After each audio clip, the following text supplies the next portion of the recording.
Ahora vamos a entrar en la última parte del curso, que es la parte de valores propios. Los valores propios se van a definir sobre operadores lineales y sobre matrices cuadradas. Las definiciones que hagamos las vamos a hacer más sobre la parte de operadores lineales, pero recordemos que toda matriz tiene un operador lineal asociado, ¿verdad? A lo podemos asociar con un operador lineal de Fn, que es el que toma X y lo envía en A por X, X en Fn. Entonces, las definiciones que hagamos sobre los operadores las vamos a hacer sobre las matrices vistas como operadores. Bueno, primero, ¿qué es un valor propio? Si T es un operador lineal, pues aquí vamos a tener que V es un espacio vectorial sobre un cuerpo F, y T es un operador lineal, decimos que lambda en F es un valor propio. A veces también lo llamamos autovalor. También se puede usar valor característico.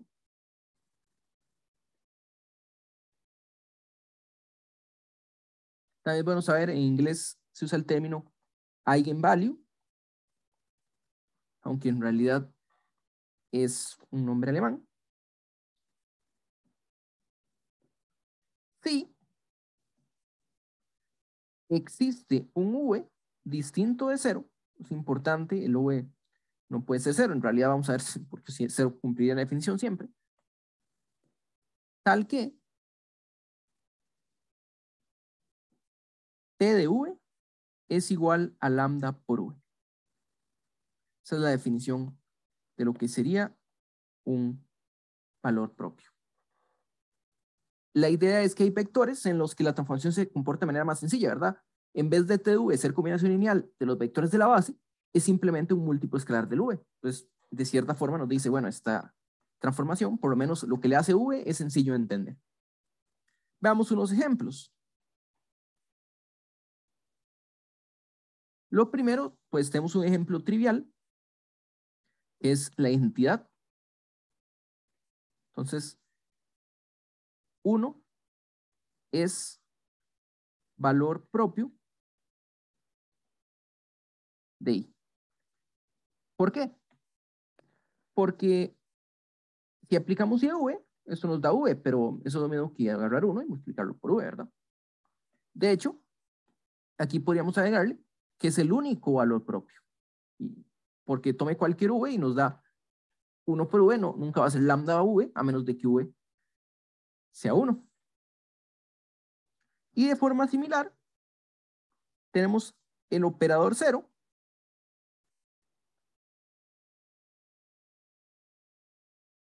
que toma elementos y los manda a 0. Tenemos que 0 es su único valor propio. Bueno, les voy a dar un ejemplo no trivial, que es el siguiente. Considere la matriz A, que sería 4, 1, menos 1, 2, 3, menos 1, 2, 2, 1. Resulta que 3 es autovalor de A. Para ver eso, se los puede mostrar fácilmente agarrando esta matriz y multiplicándola por el vector 1, 1, 2. Bueno, ¿esto qué nos da? Un vector 4 más 1 menos 1, 2 más 3 menos 2, 2 más 2 más 2, que esto es lo mismo que 3, 3, 6. Y eso mismo que 3 veces el vector 1, 1, 2, que era el vector original. Y como este vector es diferente de 0, 3 es autovalor. Bueno, entonces aquí está la pregunta. Está bien, este es un autovalor, 3 es un autovalor, pero bueno, y esto lo verificamos porque yo les di el vector. Pero ¿cómo haríamos en general para determinar cuáles son los autovalores de A? Por ejemplo, ¿será el único autovalor de A? ¿Tendrá más autovalores? Y para eso, déjenme primero hacer unas definiciones adicionales. Si lambda es autovalor de T y V es tal que T de V es igual a lambda V, entonces vamos a decimos que V es vector propio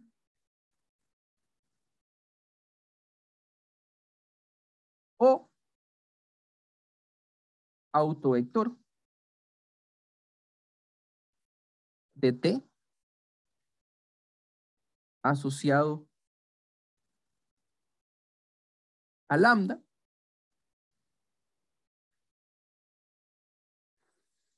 en este caso. Tenemos esta definición, también lo que sería un vector propio o autovector.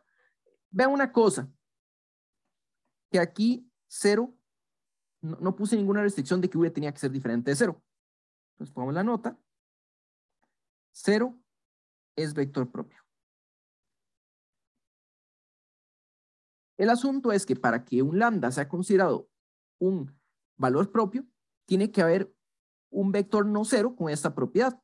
Pero una vez que ya hice vector, consideramos los vectores que cumplen esta propiedad y todos ellos van a ser denominados vectores propios.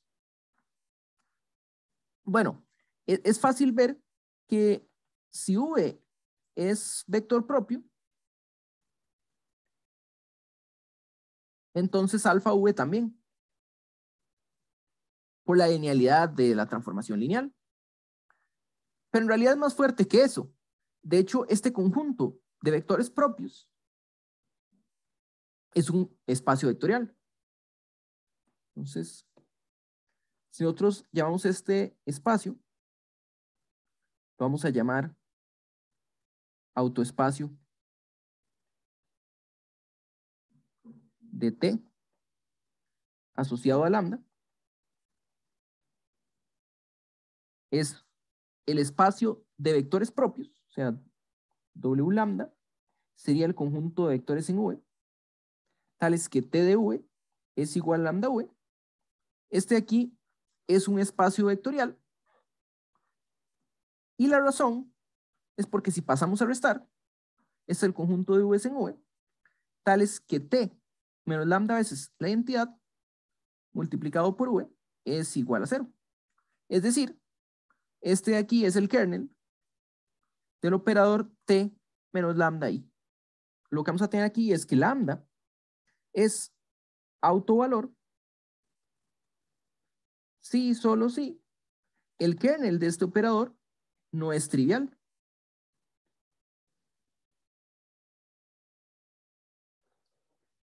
Y nosotros entendemos muy bien las transformaciones en dimensión finita.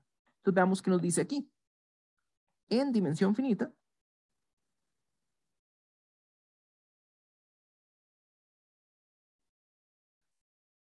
el kernel no sea trivial es lo mismo que el operador no sea inyectivo, pero como estamos hablando de operador que va a un espacio en la misma dimensión, lo que esto nos dice es que el operador no es invertible, o si hablamos del determinante, lo que vamos a tener es que el determinante de T menos lambda I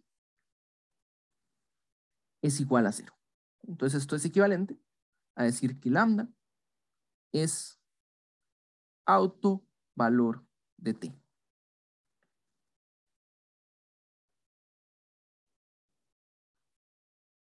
Regresemos al ejemplo que teníamos antes.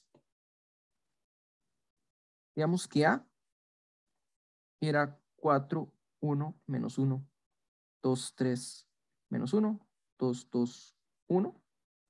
Entonces consideremos lambda como una variable X. Entonces pongamos f de X como el determinante y voy a darle vuelta por una razón técnica.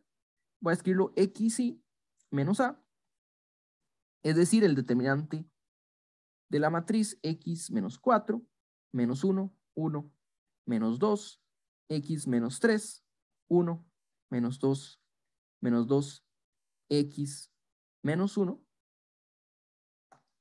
Y este es un determinante 3 por 3, lo podemos desarrollar de un solo, pero antes de eso siempre es bueno intentar aplicar operaciones elementales a las filas o a las columnas. En este caso, podemos hacer un 0 si a la fila 1, si tomamos la fila 1 y la restamos a la 2. Tenemos la fila 1 como está, restemos a la fila 2, vamos a tener 2 menos x, vamos a tener x menos 2, y aquí un 0. Tal vez para simplificar un poco, podemos también tomar la fila 1 y sumársela a la fila tercera. Y vamos a tener x menos 6, menos 3 y una x. Lo que hicimos aquí fue que a la fila 2 le restamos la fila 1 y a la fila 3 le sumamos la fila 1. Bueno, vean una cosa. Aquí tenemos, no solo tenemos un 0 en la columna de la derecha, sino que tenemos este 2x y este x menos 2. Entonces los podemos sacar de este determinante y decir, bueno, es lo mismo que x menos 2 multiplicado por el determinante x menos 4, menos 1, 1. Aquí tenemos un menos 1, aquí un 1, un 0, x menos 6, tenemos un menos 3, tenemos una x.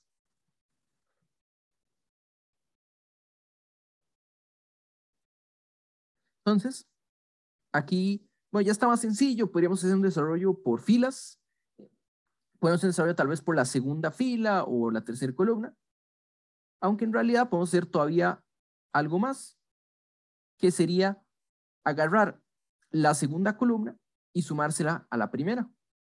Pues es lo mismo, x menos 2, y si hacemos una operación elemental, aquí el determinante no va a cambiar,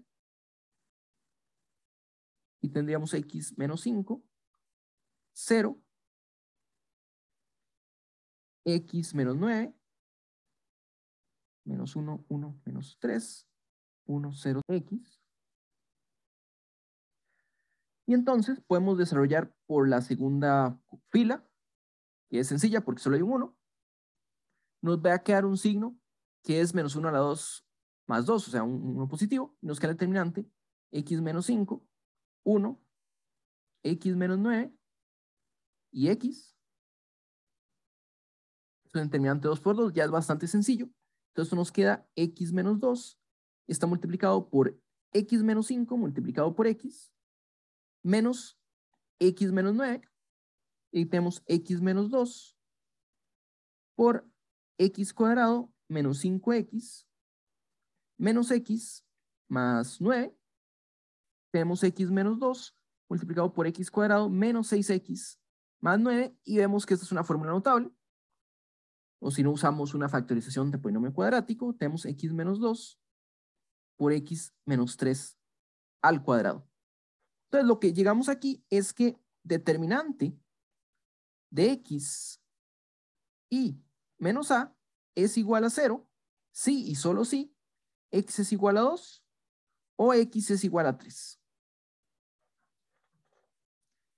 Y lo que vemos entonces es que a tiene solo dos autovalores. Estos son 2 y 3. Entonces, si queremos averiguar los vectores propios, tenemos que tomar los diferentes valores. Por ejemplo, tome x igual a 3. Y la matriz que obtenemos es esta que está aquí, está con las entradas de aquí, intercambiando la x por un 3, ¿verdad? Entonces,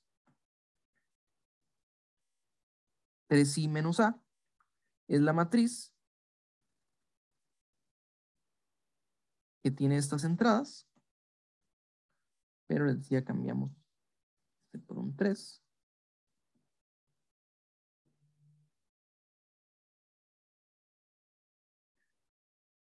Entonces nos queda una matriz menos 1, menos 1, 1, menos 2, 0, 1, menos 2, menos 2, 2. Y queremos resolver el sistema, digamos, si esta es la matriz B, B por V igual a 0. Entonces podemos hacer una reducción gaussiana, que sería multiplique la primera fila por un menos 1, para que quede algo más sencillo.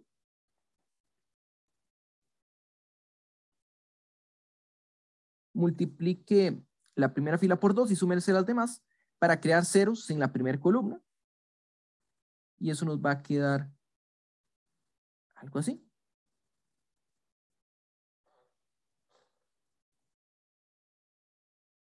Y aquí podemos, por ejemplo, agarrar la fila 2 y restársela a la fila 1.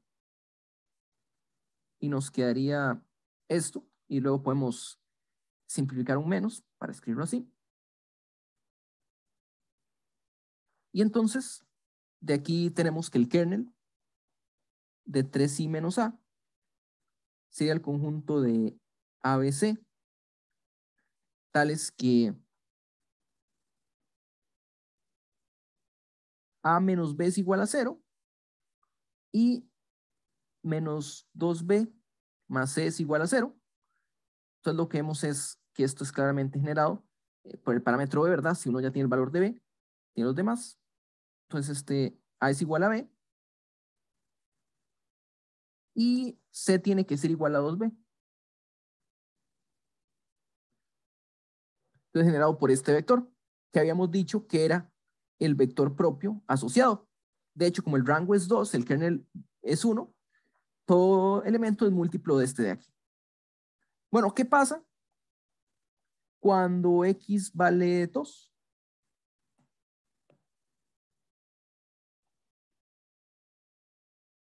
Si x es igual a 2, entonces vamos a tener algo similar en este caso.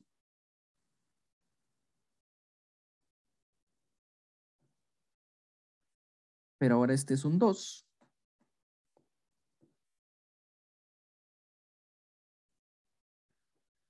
La matriz que tiene menos 2, menos 1, 1, menos 2, menos 1, 1, menos 2, menos 2, 1 positivo.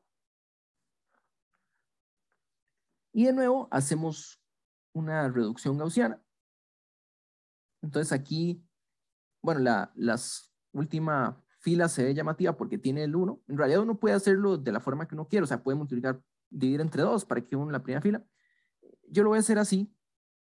Agarre la primera fila, agarre la tercera fila y réstese a las demás. Entonces aquí voy a tener un 0, aquí voy a tener un 1, aquí voy a tener un 0, aquí voy a tener un 0. En esta otra voy a tener un 1, aquí un 0, aquí menos 2, 0. Bueno, pero menos 2, 1. Y bueno, esto es lo mismo que 0, 1, 0. Y menos 2, 0, 1. Y la demás la podemos anular. ¿Okay? Entonces, de nuevo el kernel en este caso, lo que vamos a ver es que el rango es 2, entonces es generado por un solo vector. En este caso,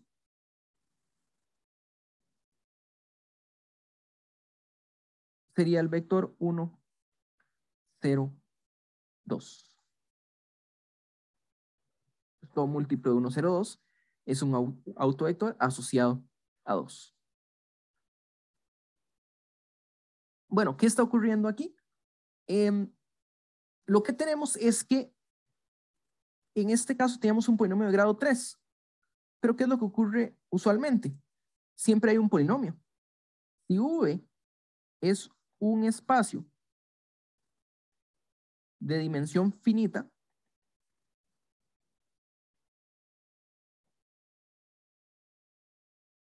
lo que vamos a tener es que la función de arriba siempre es un polinomio. Vamos a llamarlo PT de X, que sería el determinante de XY menos T. Este siempre es un polinomio, pero podemos decir más, es un polinomio de grado dimensión de V y mónico. Su coeficiente principal es 1. Para probar esto se puede hacer de forma inductiva por desarrollo de filas y columnas, o se puede hacer también por polinomios. Pero veamos lo siguiente. Primero, para calcular el determinante necesitamos una matriz. Entonces, tome una base cualquiera y digamos que la matriz de P en la base B es una matriz A, con entradas A sub i j. Entonces, queremos el determinante de una matriz que tiene una forma como esta.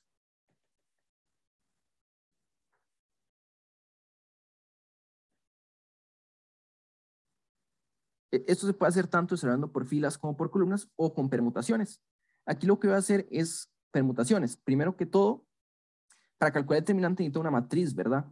Entonces, tome V una base de V. Lo que vamos a hacer es considerar la matriz de T en la base B. Digamos que es una matriz con entrada a sub i j. Y nos interesa el determinante de una matriz que voy a llamar B sub X, porque las entradas van a depender de X, que es el determinante de XY menos A, ¿verdad? Entonces, digamos que aquí las entradas son B sub IJ, que depende de X, y esto va a ser el negativo de A sub IJ, siempre que Y sea diferente de J, pero cuando Y es igual a J, vamos a tener X menos A y Y. Entonces, Y es igual a J. Vean qué es lo que pasa. Esto que está aquí siempre es un polinomio, ¿verdad? B y J de X es un polinomio en F, donde el grado de B sub IJ es menor o igual que 1. De hecho, es 1 solo si Y es igual a J, ¿verdad? Entonces, si intentamos calcular el determinante, lo que tenemos es una gran sumatoria, sigma en Sn, B sub 1, sigma 1 de X, B sub 2, sigma 2 de X, B sub n, sigma n de X, y viene acompañado aquí de un signo, que depende de sigma. Pero vean que aquí tenemos el producto de polinomios. Esto es un polinomio con elementos en F, ¿verdad? Y al sumarlos, todo esto, toda la suma también va a ser un polinomio con coeficientes en F. ¿Qué pasa con el grado? Vean que esto que está aquí, cuando sacamos su grado,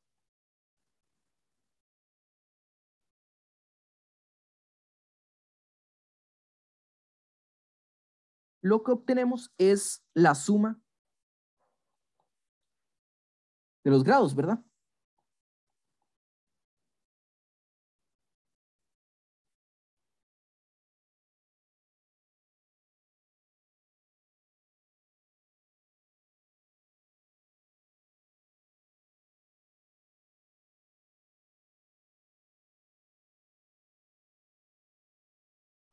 Tenemos la suma de los grados y nosotros sabemos que cada uno de ellos tiene grado a lo sumo 1. Entonces esto es menor o igual que n.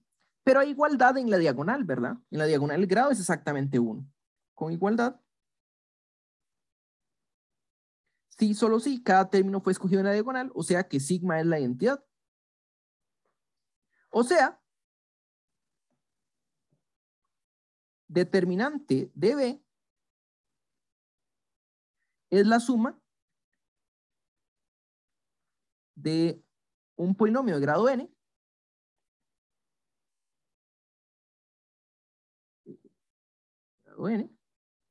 más polinomios de menor grado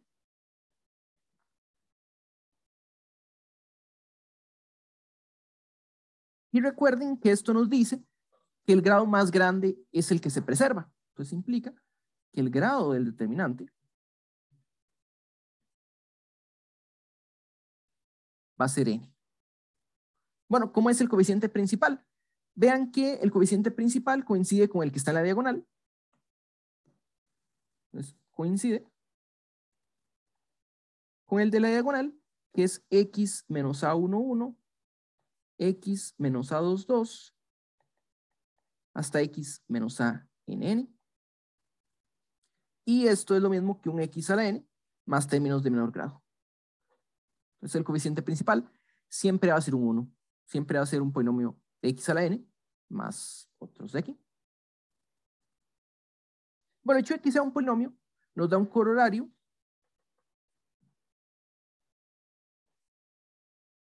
que nos dice que si la dimensión de V es finita, entonces un operador de V no puede tener una cantidad infinita de autovalores. Entonces, T tiene a lo sumo dimensión de V autovalores distintos.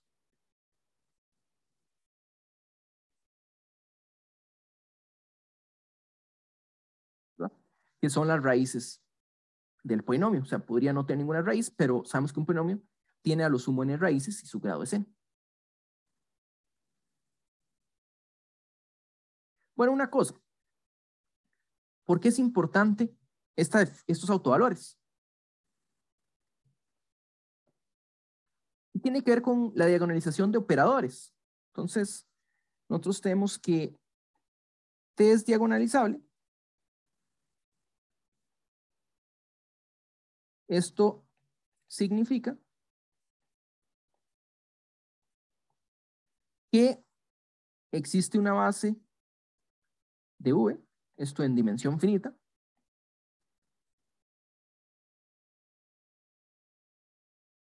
tal que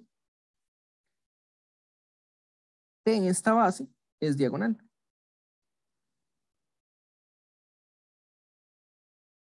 Significaba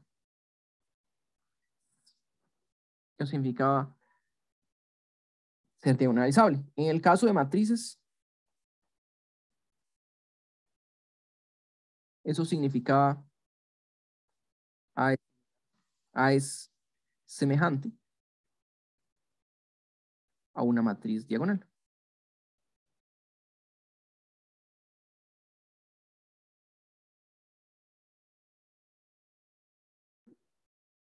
Y podemos ver que una matriz o transformación es diagonalizable si solo si existe una base de vectores propios. Entonces, T es diagonalizable. Sí, solo sí. V tiene una base que consiste de vectores propios de T. Bueno, la prueba de eso en realidad es sencilla si uno va a la definición. Lo que es importante aquí es que si tenemos una base, digamos que los vectores son V1, V2 hasta Vn, entonces las columnas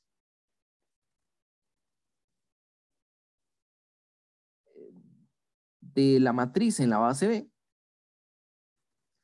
son precisamente los vectores TVI escritos en la base B, ¿verdad?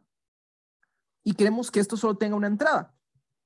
Vean que cuando nosotros escribimos un BI en la base misma B, tiene un 1 solo en la entrada iésima y 0 en las demás. Es decir, esto es el vector canónico EI de Fn. ¿Okay? Entonces, si D es diagonal, es porque T de VI escrito en la base B va a ser un DII por EI. Y como esto es una base, esto nos dice que TVI es lo mismo que DII veces VI, ¿verdad? Porque este vector es el único que tiene esa coordenada, un DII en la entrada iésima y 0 en las demás.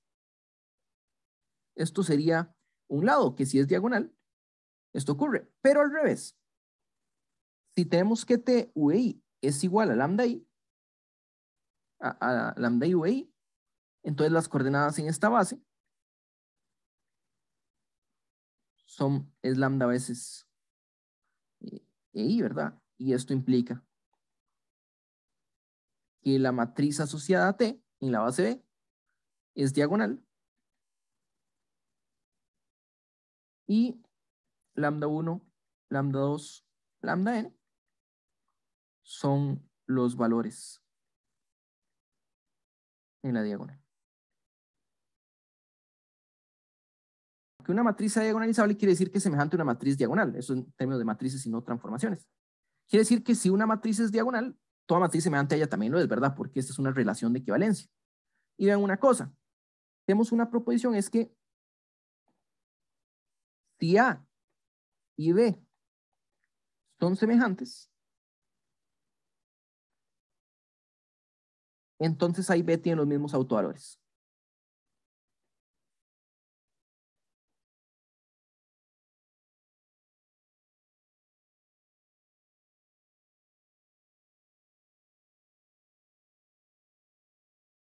Esto lo podemos ver con el determinante, porque si B es igual a P inverso por A por P, lo que vamos a tener es que el determinante de XY menos B, que es lo mismo que el determinante de XY menos P inverso por A por P.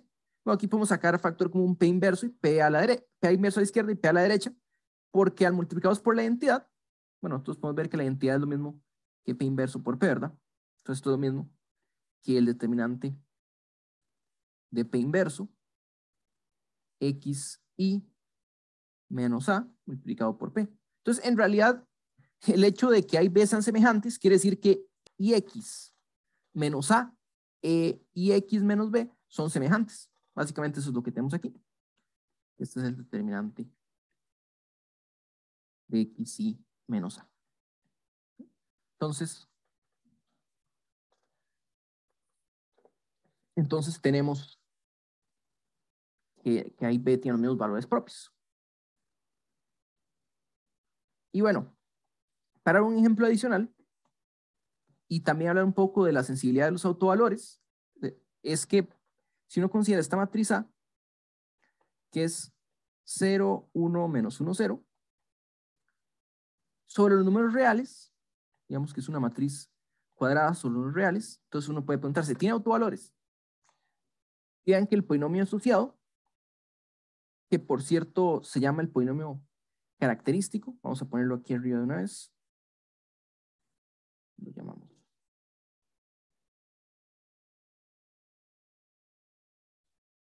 Polinomio característico. ¿Okay? Entonces, si intentamos sacar el polinomio característico de A, P de X, esto mismo que el determinante de X1 menos 1X, que es X cuadrado más 1. Y no hay autovalores. No hay autovalores en R. Sin embargo, sobre los complejos sí hay un autovalor, ¿verdad? Sí se puede factorizar. De hecho, recuerden que todo polinomio sobre los complejos se puede factorizar completamente. O todo polinomio sobre los complejos tiene una raíz. Entonces tenemos un corolario. Tenemos que si V es espacio vectorial sobre C, con dimensión finita, eso sí, la dimensión de V va a ser finita, y tenemos un operador, entonces T tiene al menos un autovalor. Algo que no podemos decir en R, como nos dice el ejemplo de arriba, que no tiene autovalores.